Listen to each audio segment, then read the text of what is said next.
Le débat africain. Alain Foucault.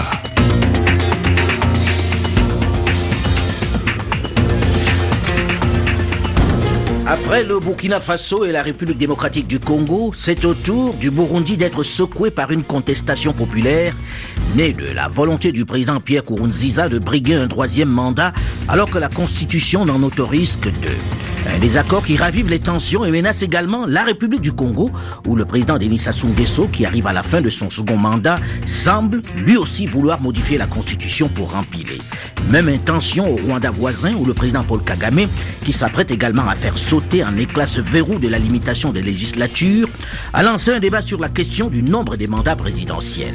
Parviendront-ils tous, malgré la pression de la rue et de la communauté internationale, notamment des grandes puissances, qui sur le coup expriment leur désapprobation, à faire passer la pilule dans leurs pays respectifs? Cette limitation des mandats est-elle un gage de bonne gouvernance? Mais a-t-on, dans le même temps, le droit de changer les règles du jeu pendant la partie dans le sens où cela nous arrange? Ces tripatouillages de textes fondamentaux ne risquent-ils pas d'embraser ces nations? Bonjour et bienvenue dans le débat africain consacré ce dimanche à cette actualité qui a déjà fait plusieurs morts ces derniers jours au Burundi. Plusieurs invités au téléphone et dans ce studio 42 de RFI à Issy-les-Moulineaux. D'abord, monsieur Pacifique Ninahazoué, le président du Forum pour la conscience et le développement au Burundi. Il est un peu le représentant de la société civile sur place. Il est en direct de Bujumbura, la capitale burundaise. Bonjour, monsieur Ninahazoué. Bonjour. Second invité en direct cette fois-ci de Brazzaville au Congo, Serge Michel Ozoki, le porte-parole du Parti congolais du travail, le PCT, ancien ministre des Sports. Bonjour, monsieur Ozoki. Bonjour. Jean-Claude Tezimana, le secrétaire général du Parti démocratique vert, est notre troisième invité. Il représente un jeune mouvement politique au Rwanda, manifestement l'unique parti qui exprime ouvertement son opposition au projet de modification de la Constitution que prépare le gouvernement pour permettre au président Paul Kagame de se représenter. Bonjour, monsieur Ntezimana. Bonjour beaucoup. Et puis sur ce plateau, dans ce studio, une femme, une consoeur qui était la correspondante de l'agence Reuters à Brazzaville, d'où elle a été expulsée par les autorités congolaises en septembre dernier. Bonjour Sadio Kanté Morel. Bonjour Alain Foucault. Voilà pour notre plateau. Alors on va démarrer par un rapide état des lieux des pays où cette question de la limitation des mandats agite la classe politique et la rue.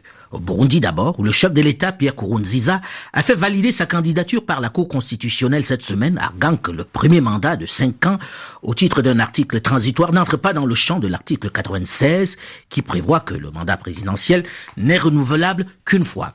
Est-ce que ce n'est pas vrai, Pacifique Ninahazoué? Est-ce qu'il n'a pas raison lorsqu'il dit que ce premier mandat qu'il a fait ne compte pas dans cette constitution? Non, il n'a pas raison.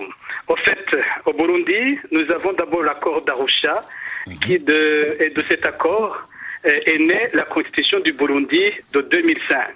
Il est dit, que ce soit dans l'accord d'Arusha que dans la constitution, qu'au premier mandat, après la période de transition, le président de la République allait être élu par les deux chambres du Parlement. Tandis qu'il existe l'article 96. Et cet article qui régit les mandats présidentiels en période normale, lui, il est clair, il dit le président de la République est élu au suffrage universel direct pour un mandat de 5 ans renouvelable une seule fois. Or, le président Nkurunziza veut jouer sur les mots. Il dit, puisqu'au premier mandat, j'ai été élu par les deux chambres du Parlement, ce n'était pas un mandat au suffrage universel direct et par conséquent, j'ai droit de faire un autre mandat. Or, l'article 302 n'a exprimé qu'une exception de modalité, une modalité d'élection d'un président. Mais pour le reste, un mandat, c'est un mandat. Mais dans le même temps, on a aujourd'hui des juges qui ont décidé de lui donner raison, qui ont dit que le deuxième mandat, finalement, il y a droit parce qu'il n'a pas été élu au suffrage universel direct dans le premier mandat. C'est la manière dont les juges ont décidé. Vous savez, le vice-président de la Cour constitutionnelle a fui vers le Rwanda lundi et il a dit qu'ils étaient sous menace, que tous les juges opposés au troisième mandat du président était sous menace de mort. Lui, il a préféré fuir le pays et 3 autres ont On l'a écouté sur l'antenne de Radio France Internationale. Oui. Ils ont apposé leur signature pour sauver leur vie. Alors, dans cette situation, la question qui reste, est-ce qu'une décision de justice, un arrêt d'une cour qui est rendue sous menace de mort, est-ce que ça vaut encore la peine? Pour nous, nous disons, cet arrêt est nul et non avenu. Et qu'est-ce que vous comptez faire? Nous allons continuer à protester comme nous le faisons depuis un peu plus d'une semaine. Nous allons continuer à manifester dans les rues de Bujumbura jusqu'à ce que le président Nkurunziza comprenne qu'il n'est plus possible d'obtenir ce troisième mandat par la force. Alors, au Congo aussi, ça secoue, ça remue, on ne parle que de ça, à Brazzaville, à Pointe-Noire, de la volonté des autorités sur place de changer cette constitution pour que le président Denis Sassou Nguesso, qui est à son 2e mandat, puisse se représenter. Alors, quel est l'argument que vous allez utiliser, vous, sur place, monsieur Ozoki, pour justifier le changement de constitution? Oui, monsieur Foucault, je voudrais, si vous le permettez, commencer par faire une remarque un peu d'ensemble. Je constate que quand vous parlez du débat de changement ou pas de constitution sur le continent africain, vous généralisez comme si d'un pays à l'autre, la situation était la même. Il me semble que ce n'est pas du tout ça. Le résultat est le même, monsieur Ozoki, puisqu'il s'agit de modification de la Constitution. Oui, le résultat est le même, certes, mais les réalités ne sont pas les mêmes. Et si on n'explique pas selon les latitudes comment ça se passe, eh bien on fausse un peu le débat. Alors dans la latitude congolaise, la spécificité du Congo se résume à ceci. La constitution actuelle, celle du 20 janvier 2002, tout le monde le sait, elle a été, disons, adoptée par rapport à une situation que nous avions vécue, la situation de guerre que nous avions connue en 97, la guerre du 5 juin. Au sortir de cette guerre, nous avons eu d'énormes problèmes et il nous a fallu mettre en place une constitution qui soit directement en prise ou en phase avec le contexte de l'époque. Et ça, c'est la première spécificité. La deuxième spécificité, c'est que quand justement le débat a été mené à cette époque-là par rapport à cette constitution, mais il y a beaucoup de ceux qui sont aujourd'hui de l'opposition, leaders de l'opposition, qui avaient appelé à voter contre cette constitution et ils disaient tous que cette constitution n'était pas du tout, ne favorisait pas le processus démocratique, l'expression démocratique. Ils y trouvaient des éléments opposés à ce qui est la démocratie dans un pays. Malheureusement, à cette époque-là, ils n'étaient pas majoritaires, nous sommes allés au référendum et ils ont été battus, la Constitution a été adoptée. Elle a fonctionné pendant 13 ans et aujourd'hui, disons aujourd'hui non, depuis quelques années, eh bien les mêmes qui en 2002 s'étaient opposés à cette Constitution, ils ont réaffirmé leur opposition pour certains d'entre eux qui étaient candidats à l'élection présidentielle, ils avaient réaffirmé leur opposition farouche à cette constitution. Mais je ne veux pas vous interrompre, monsieur Ozoki. Dans le même temps, cette constitution, elle a fonctionné pendant 13 ans. Qu'est-ce qui fait que ce soit à la veille seulement des élections présidentielles que tout d'un coup elle soit inadaptée et qu'il faille absolument changer la question de la limitation des mandats?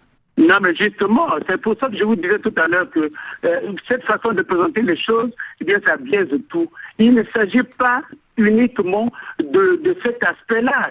Vous voyez que plutôt le nombre de mandats, mais une constitution, c'est un ensemble. En tout cas, pour nous, au niveau...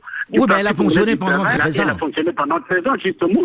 Mais c'est pas parce qu'elle a fonctionné pendant 13 ans qu'on ne peut pas avoir un regard critique sur la façon dont cette constitution a fonctionné. Je voudrais vous dire une chose, monsieur Foucault. Moi, je suis député à l'Assemblée nationale depuis 2 mandats.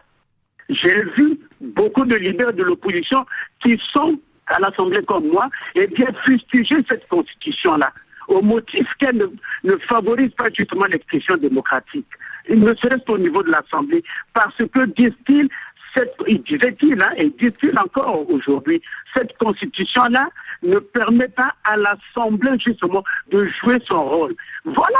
Mais quand on parle de là, le reste s'ensuit. Mais on ne peut pas rien ne ramener ça au mandat. La réalité est important au n'est pas du tout celle de nous. Sadio Kanté Moral. Oui, Monsieur Odjoki, vous parlez de 97, de la Constitution qui a été adoptée après la sortie de guerre de 97, sans ajouter qu'en 97, de 97 à 2002, déjà le président bénéficiait d'un état de grâce de 5 ans où il a pu réajuster, remettre les institutions en place pour fonctionner. Donc la Constitution de 2002, lorsque vous accusez les opposants de l'avoir acceptée à l'époque, elle ne l'avait pas accepté. L'opposition, excusez-moi, je ne vous ai pas interrompu, vous me laissez parler jusqu'au bout. La Constitution de 2002, lorsqu'elle a été votée, l'opposition a tout de suite dit que non, il fallait pas. Il fallait modifier. Le parti majoritaire l'a refusé. Catégoriquement refusé, et c'est nous prenons connaissance de cet aspect de changement qui m'énervait de la part de l'opposition d'ailleurs, parce que à chaque fois qu'elle prenait la parole, c'était pour dire le président a l'intention de changer de modifier ou de réviser la Constitution. Je leur ai demandé, mais sur quoi vous vous basez si c'est pas votre fonds de commerce, si c'est pas un fonds de commerce pour vous?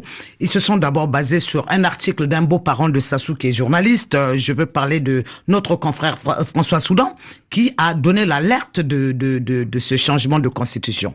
Et au fur et à mesure, on arrive à moins de 2 ans d'un mandat et Monsieur Odjoki, soyez un peu honnête et dites-nous que l'article 185 ne permet pas au président de changer de constitution. Je vous lis cet article qui dit que l'initiative de la révision ou de la constitution appartient concurremment au président de la République et aux membres du Parlement. Aucune procédure de révision ne peut être engagée ou poursuivie lorsqu'il est porté atteinte à l'intégrité territoriale, la forme républicaine, le caractère laïque de l'État, le nombre de mandats du président de la République, ainsi que les droits énoncés aux articles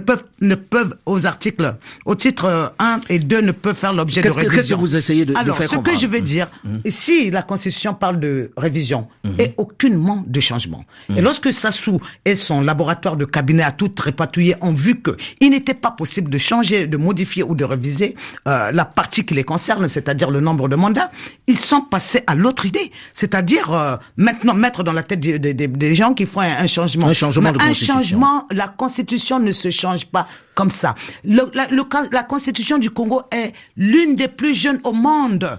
Elle n'a que 12 ans à l'heure où on est. Donc, monsieur Odjoki... On va revenir à la question du Congo, puisqu'il y a un autre pays aussi où ce débat est déjà en cours, où ce débat commence lentement et même a été lancé par les autorités sur place, c'est le Rwanda. Alors, monsieur Tezimana Jean-Claude, vous êtes finalement au Rwanda le seul parti politique qui n'est pas en faveur du changement de la Constitution qui limite le mandat du président Paul Kagame. Comment ça s'explique? Est-ce que ça veut dire qu'aujourd'hui, il n'y a que le président Paul Kagame qui puisse gouverner ce pays-là et qu'il faille lui donner encore le temps pour développer son pays? Non, je ne pense pas que c'est le mal au président Paul Kagame et c'est lui qui peut diriger le pays donc pendant des années, pour dire que les autres personnes ne sont pas capables. Mais sinon, comment expliquer ce soutien de l'ensemble des mouvements, même d'opposition, à cette idée de changement de la Constitution pour qu'il puisse rempiler? Il y en a beaucoup de personnes, des gens qui viennent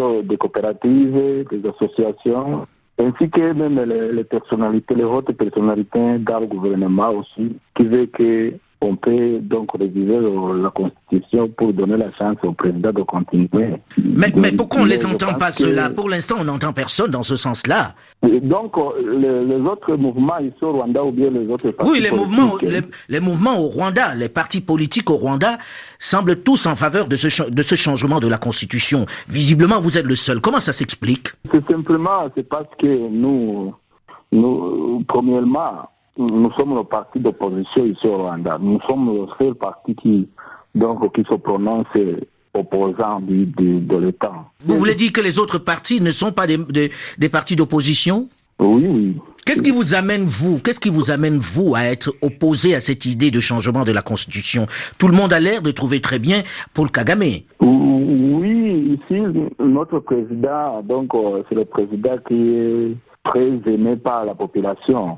Mais je pense que ce n'est pas la raison qui peut donner cette chance de changer la Constitution. Même si le président aide la population pour se développer, ça ne donne pas, donc, je ne vois pas l'importance de changer aussi la Constitution, parce que... Oui, mais si c'est lui seul qui peut donner le moyen de développer le pays, peut-être qu'il est mieux de le laisser au pouvoir, alors. Non, je ne pense pas. La Constitution doit être respectée, spécialement l'article 101. Qui dit qu'on ne doit pas changer la Constitution pour augmenter le mandat du président. Je pense que les 2 mandats avaient été... Donc, on a adopté la Constitution pour donner la chance au président les 2 mandats, avec raison d'avoir la bonne gouvernance ici au Rwanda. Il y a la bonne gouvernance, non? Le pays est plutôt bien géré. Si l'on s'en tient à ce l'on lit et ce que l'on voit sur place, est-ce que ce n'est pas la raison qui amène les autres à demander qu'ils modifient la Constitution et puis qu'ils poursuivent sa tâche? Donc, pour nous, comme le Parti démocratique veut du Rwanda, nous voyons que si on change la Constitution pour cette raison, donc on ne peut pas dire qu'il y a encore la bonne gouvernance. Je vois Sadio Kanté, Morel qui s'agitait ici. Alors, je comprends pas que toute une classe politique veuille accompagner un président à tuer une constitution. C'est manifestement le cas sur place. Et à tuer toute une constitution. Alors, il y a pas longtemps, j'ai entendu Ablaye Bathily des Nations Unies dire que à chaque fin de mandat, les entourages du président incitent le président à changer de constitution pour que eux profitent des largesses du pouvoir. Mais là, on a affaire à tout un pays qui on sait avec des femmes qui manifestent pour qu'il modifie la Constitution. Je sais qu'économiquement, il a beaucoup fait pour le pays. C'est pas par son agriculture ni par son élevage, mais semble-t-il par le pillage des biens de la RDC qui ont fait qu'il a pu booster son taux de croissance pour booster l'économie de son pays. Mais est-ce que c'est vraiment une raison? C'est-à-dire ces crimes à l'humanité que de vouloir déchirer ou génocider l'acte fondamental de tout un pays. Moi, je pense que les frères rwandais devraient prendre conscience que l'État est une continuité. Au Mali, par exemple, lorsqu'on a connu les génocides qu'ils ont connus, peut-être que c'est l'une des raisons qui, pour lesquelles ils n'ont pas envie de modifier cette Constitution. À un moment de son histoire, une histoire difficile et dure. Ça permet au contraire la résilience pour que les différents successeurs puissent faire mieux. J'ai vu le Mali en 92 qui ne valait rien, c'était des pâtés de village qui faisaient la capitale Bamako. Alpha Omar Konaré, je parle en termes de développement social du pays, pas en termes politiques, a mis des bases. Mais 2 ans après, quand je reviens au Mali après avoir quitté Bamako, je vois que ce développement physique de la ville continue. Parce que ce sont des institutions qui sont là, qui marchent. C'est pas un seul homme. Et lorsque l'homme n'est plus là, est-ce que vous imaginez que Monsieur Kagame n'est pas éternel? Qu'un jour, que brusquement il peut partir? Ou qu'il pourra vivre 100 ans? Et donc il faudra le garder 100 ans pour les Burundais? Pour les Rwandais? Non, je crois qu'il y a quelque chose dans le fonctionnement qui marche pas très bien. J'ai envie de poser la même question à Pacifique. Quand vous écoutez ça, qu'est-ce que cela vous inspire? La population qui demande au président de rester et de modifier la Constitution. Il n'y a personne ici qui demande à Thierry Nkurunziza de modifier la Constitution. C'est sa volonté personnelle. Même son parti s'est divisé en deux blocs. Parce que même au sein du parti, les gens ne sont plus d'accord. Alors, nous avons une grande différence avec le Rwanda. Au moins, au Rwanda, il parle d'un certain nombre de résultats. Mais chez nous, après 10 ans de la gouvernance Nkurunziza, nous avons un des pays les plus corrompus d'Afrique. Nous avons un des pays les plus pauvres du monde. Nous avons un pays où les libertés publiques sont extrêmement menacées. Nous avons connu beaucoup de cas d'exécution extrajudiciaire d'opposants politiques. Donc, il n'y a aucune raison, même si on devrait justifier à notre mandat par les résultats d'un président, chez nous, il n'y a aucune raison qui justifierait que Nkurunziza doit avoir un autre mandat. Encore que, de mon point de vue, la limitation des mandats est un principe extrêmement important. On va en parler dans la seconde partie du débat africain, puisque nous évoquerons cette question même de la limitation des mandats. Est-elle obligatoire? Est-elle un gage de bonne gouvernance? On en parle dans une dizaine de minutes dans la suite du débat africain, juste après une nouvelle édition du journal sur Radio France Internationale. Restez à l'écoute.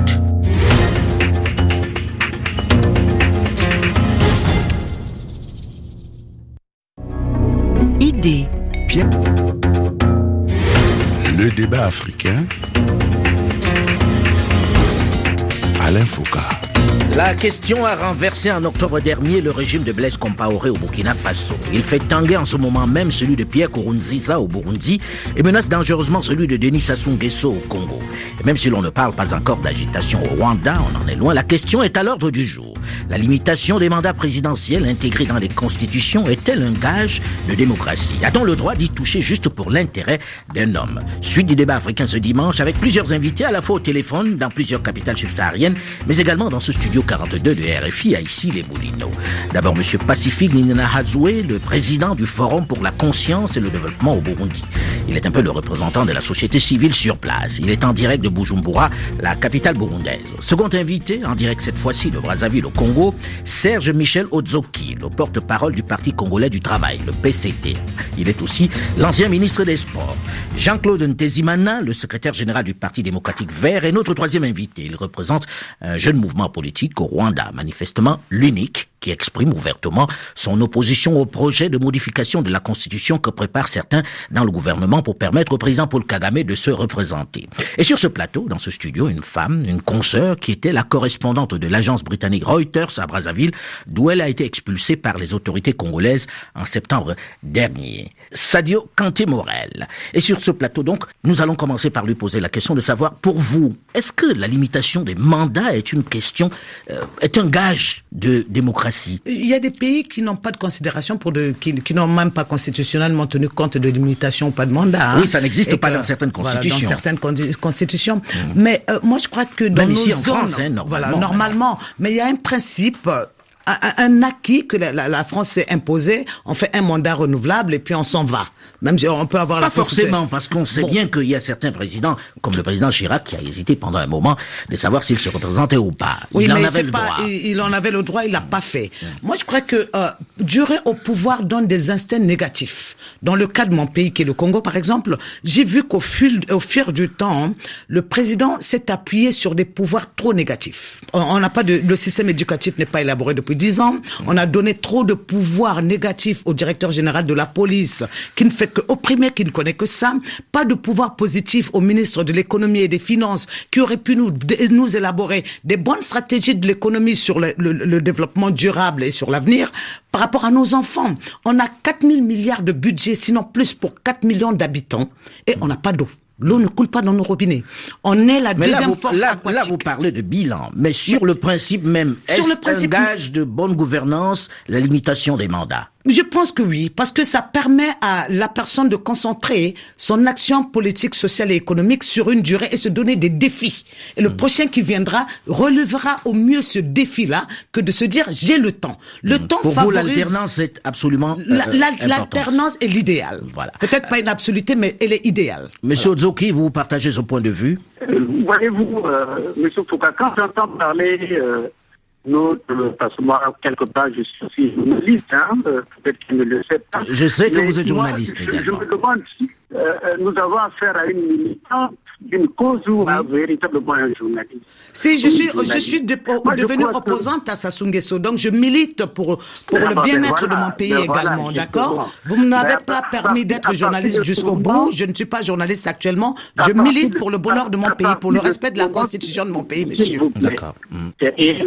Et vous l'avez dit, vous voyez que d'un pays à l'autre, les réalités ne sont pas les mêmes. Et vous, le mandat à 2 ans, plutôt 2 mandats, 3 mandats, ce n'est pas du tout la garantie d'une bonne gouvernance. Ce n'est pas du tout le nombre de mandats qui fait la bonne gouvernance. C'est l'exécution, l'application des principes démocratiques et notamment des programmes qu'on se donne. Vous pensez bien que si on met aujourd'hui 2 mandats, mais ce n'est pas... Et au bout de ces 2 mandats, quelqu'un a bien travaillé, les populations, dans tout ce que nous disons là, cette norme qui semble être aujourd'hui la panacée pour tout le monde. Mais où est la place justement du peuple? Moi, j'ai suivi là là, on a un peuple qui est descendu dans la rue au Burundi. Et ce peuple n'est pas forcément entendu. Mais ça, c'est la réalité du Burundi. Moi, je parle pour ce qui nous concerne au Congo. Alors, si le peuple descendait dans la rue au Congo, est-ce que vous comprendriez qu'il n'a pas besoin de ce 3e mandat? Mais écoutez, justement, le problème n'est pas de dire si le peuple descendait pour qu'on comprenne. Nous ne nous battons pas sur ce principe-là de faire sauter un mandat. Nous parlons de la Constitution dans son ensemble. La Constitution, c'est un ensemble d'articles. Mais nous disons, et vous savez-vous qu'au Congo, et Mme Kanté qui est congolaise, elle sait très bien que ici, tout le monde est d'accord pour dire que cette constitution n'est plus adaptée. J'ai envie de poser la même question à Pacifique. Est-ce que la limitation des mandats est un gage de bonne gouvernance? Oui, passé un certain délai au pouvoir, on a l'impression que les présidents prennent l'habitude de considérer le pouvoir ou le pays comme une propriété personnelle. Et après un certain nombre de mandats, il devient d'ailleurs quasi impossible de renouveler les institutions. Les présidents... Oui, mais vous savez, il existe des grandes démocraties où les présidents sont là depuis longtemps, où les chefs de gouvernement sont là depuis longtemps et où le débat n'existe pas. Vous avez Israël, par exemple, aujourd'hui, où Benjamin Netanyahou n'est pas à son second mandat, par exemple. En principe, dans les systèmes présidentiels, ce n'est pas normal qu'on ait un mandat indéfini, qu'on ait plutôt des gens qui renouvellent indéfiniment des mandats. Ce n'est pas normal dans un système, quand on a un président qui est réellement du pouvoir. C'est un système, celui que vous nous parlez, qui existe plutôt dans les systèmes parlementaires. Et là, le Premier ministre est généralement questionné. Il est redevable à plusieurs reprises. Il doit s'expliquer devant un Parlement. Ce n'est pas la même situation quand il s'agit d'un Premier ministre et d'un régime parlementaire. Et de ce que nous voyons chez nous, quand on a des présidents qui ont tout le pouvoir et qui, à un certain moment, ont la maîtrise de toutes les institutions, y compris des organes électoraux, et qui finalement, à un certain moment, on a les résultats qu'ils veulent. Hein. C'est pas normal que dans un certain nombre de pays, lorsque les présidents ont duré, il devient presque impossible de les battre aux élections. Non pas qu'il y ait de bons résultats au niveau de la gouvernance, mais parce qu'un seul homme s'est accaparé de toute la puissance de l'État. Absolument. Alors, je pose la même question à M. Ntezimana, Jean-Claude, qui, lui, n'est pas pour que le président Kagame se représente. Est-ce que vous avez l'impression que vous êtes entré dans ce que certains ont appelé la notion de l'homme providentiel, le syndrome, de l'homme providentiel? Je pense que ce qui est bon, c'est donc on ne peut pas dire que ce que les personnes sont en train de dire maintenant, c'est vraiment une opinion de toutes les citoyens du pays. Je pense qu'il y en a d'autres personnes, mais peut-être qui ont peur de se prononcer, mais qui ne veulent pas que le président Kagame puisse continuer dans l'office. Vous avez le sentiment que ce qui est montré aujourd'hui ne reflète pas la réalité, qu'il y a une bonne partie des personnes qui ne veulent pas du changement, de la modification de la Constitution? Évidemment, oui. Je pense que même ceux qui sont dans le gouvernement, certains entre eux ne préfèrent pas que le président continue parce que peut-être que entre eux, il y a ceux qui ont peur, il y en a les autres qui veulent continuer donc en faveur du président pour continuer aussi leur boulot. Pacifique, on sait que dans ces constitutions, on a prévu des dispositions pour empêcher ces modifications intempestives de la Constitution. Pourquoi est-ce que vous choisissez plutôt la rue que la méthode juridique, la méthode qui a été arrêtée pour empêcher ces modifications? Et vous savez, le président Nkurunziza a tenté de réviser la constitution du Burundi en mars 2014. Et il a échoué. Le Parlement a rejeté son projet de révision de la constitution. Mais en dépit de tout cela, il maintient qu'il a l'autorisation, qu'il peut faire un autre mandat, même si la Constitution n'a pas été révisée. Donc ici, c'est surréaliste. Il est révisé pour pouvoir avoir cet autre mandat. Il a échoué à cela, mais il persiste et signe qu'il peut avoir un autre mandat. C'est anormal et dans cette situation, c'est plutôt aux citoyens du Burundi de prendre leurs responsabilités et de défendre leur démocratie. Et nous avons l'impression que si on rate cette occasion en 2015, c'est un président qui va durer encore très longtemps, qui pourrait aller probablement bientôt comme d'autres, un certain nombre d'autres présidents jusqu'en 2020, 25, 30. C'est un jeune président qui pourrait aller très très très loin si on n'arrive pas à l'arrêter aujourd'hui. Alors, on écoute quand même pas mal de grandes puissances. On a écouté récemment John Kerry dire très clairement, le patron de la diplomatie américaine, que ce changement de constitution n'était pas envisageable, ce n'était pas légal. Quelle est la réaction sur place? Ça n'a pas de poids sur lui? C'est un président qui n'écoute plus personne. Donc, si vous venez déjà au pays, les églises ont parlé contre le troisième mandat, la société civile, l'opposition, les chefs traditionnels qu'on appelle ici les Bashinganae.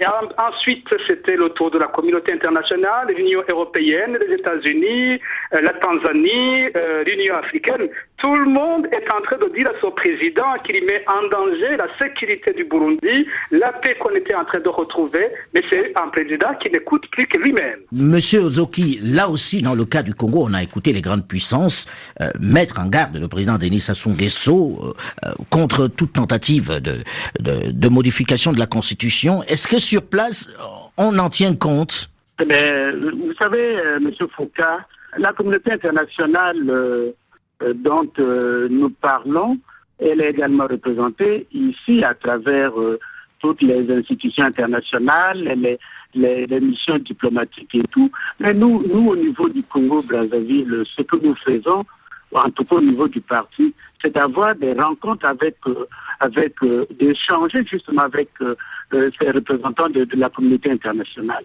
Nous disons pourquoi nous appelons au changement, l'opposition dit pourquoi elle n'appelle pas au changement, et la communauté internationale ici représentée prend en compte tous les avis des uns et des autres. Mais pour l'instant, la communauté internationale n'est pas très d'accord, hein? Bon, mais c'est son point de vue.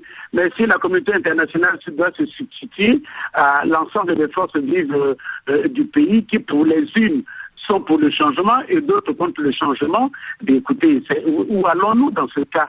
Non, une fois de plus, très honnêtement, je crois que la situation telle que elle évolue dans notre pays, c'est vrai, il y a deux positions qui sont plus ou moins diamétralement opposées, et nous essayons à travers les échanges, les rencontres, y compris même avec des partis de l'opposition, chercher un consensus autour de cette question.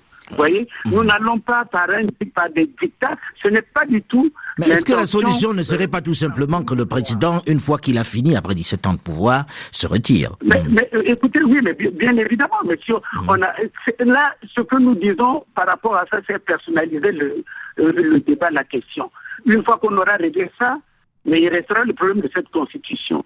Et vous savez que la plupart des membres de l'opposition, qu'est-ce qu'ils disent? Non, elle est mauvaise, non, on ne le fait pas maintenant, on le fait après. Ils seront liés également demain par la même constitution, parce que celui qui passera, il aura prêté serment sur la même constitution. Moi, je voudrais savoir, est-ce que vous qui êtes député, si vous êtes encore en fonction, vous serez certainement encore en fonction quand le prochain président congolais prendra les pouvoirs, est-ce que vous allez empêcher le fonctionnement de l'État en ne votant pas les articles et les lois qui permettront le bon fonctionnement de l'État? Ensuite, avant que vous ne me répondiez, je voudrais savoir pourquoi vous avez activé les sages qui ne connaissent pas le langage constitutionnel, à se prononcer, à dire aux femmes, aux handicapés, à toute la couche sociale, à coup d'argent, de venir s'exprimer pour le oui au changement de la Constitution. Et la frange qui dit non, n'a pas accès à la télévision, n'a pas accès aux médias d'État pour dire ce qu'elle... Nous, la majorité des Congolais, nous ne le voulons pas.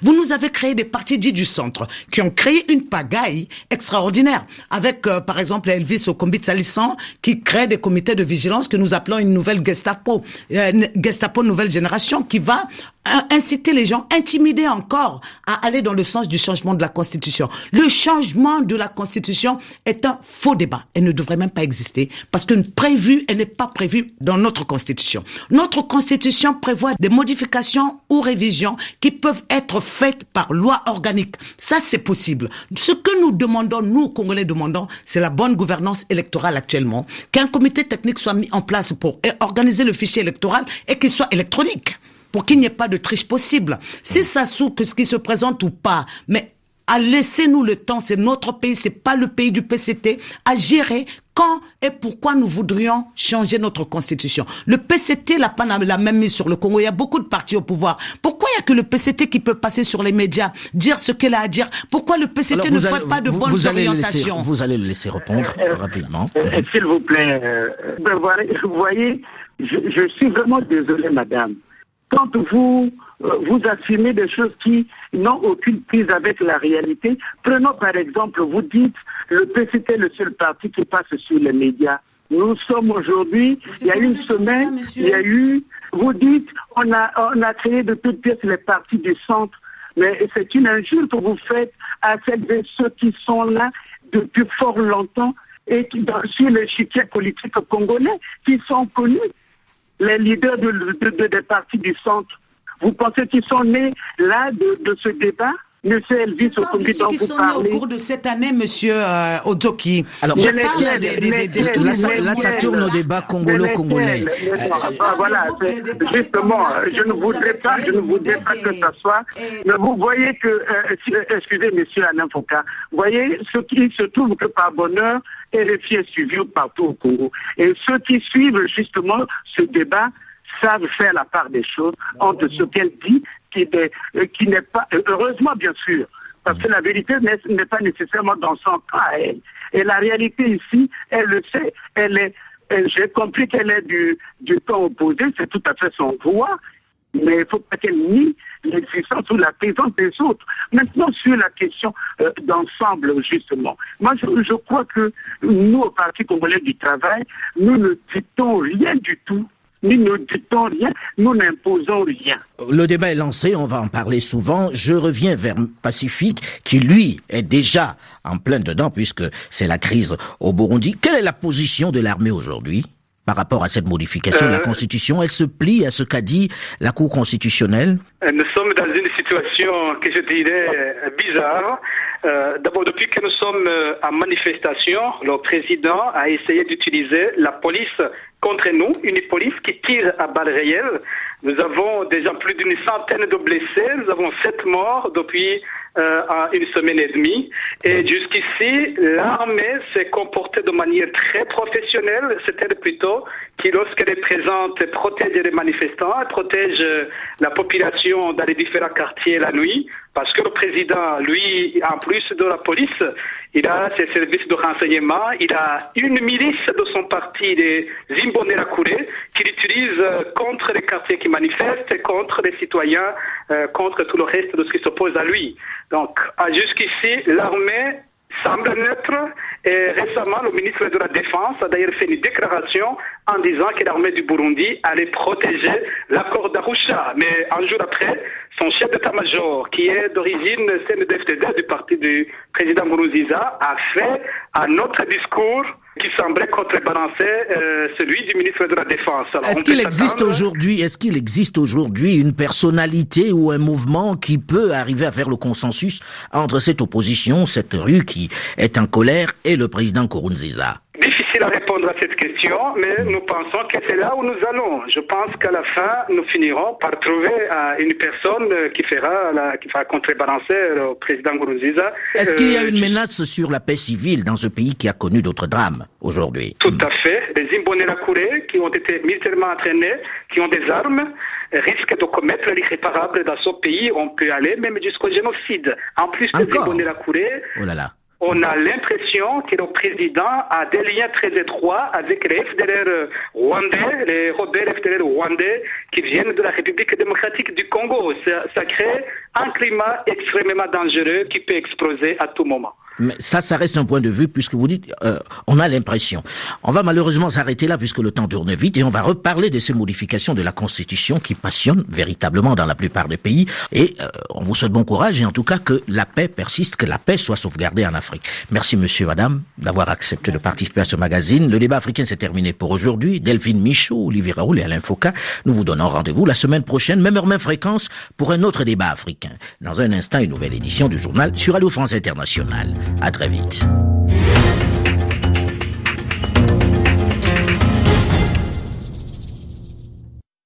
Appel sur l'actualité, prenez la